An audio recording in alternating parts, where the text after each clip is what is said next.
novogoriškem športnem parku so tokrat gostovali nogometaši iz Velenja. Prva tekma na štadionu ob jezeru se je končala neodločeno 2:2. Tekmo v Gorici pa so veliko bolje pričeli gostujoči nogometaši. Že v prvi minuti priložnost za Stakiča z glavo, zadetka ni bilo, prišla pa je druga minuta in Dalibor Radujko, bivši nogometaš Olimpije, ki je prišel letos v velenjski Rudar, je popeljal Knape v prednost 0:1.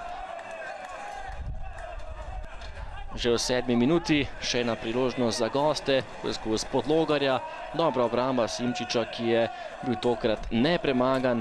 V 12. minuti pa tudi prva nevarnejša kombinacija Goričanov. Do strela je prišel njihov najboljši nogometaš v tem prvenstvu, Dejan Žigon, vendar zadetka ni bilo in ostala je pri gostujoči prednosti.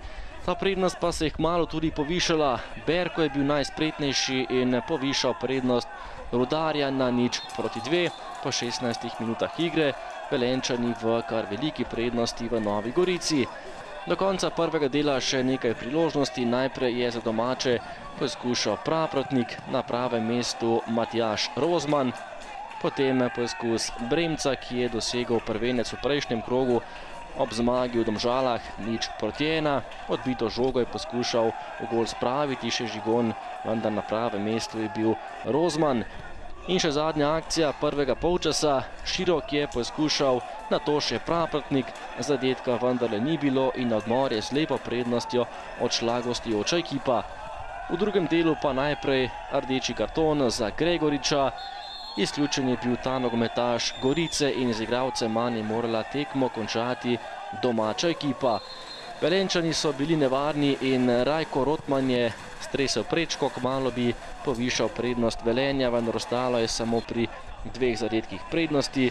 Dejan Žigon je po slabi uri igre poskušal s tem strelom, vendar tudi tokrat goriška ekipa ni prišla do zadetka.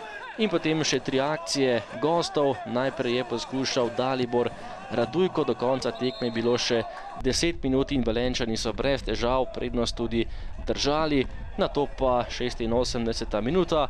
Elvis Bratanović je bil tisti, ki je povišal prednost Velenjčanov na kar 0:3 in s tem tudi bržkone končal tole tekmo in zapečatil usodo Gorice.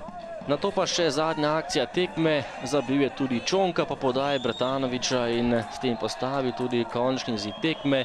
Gorica Rudar visokih 0:4.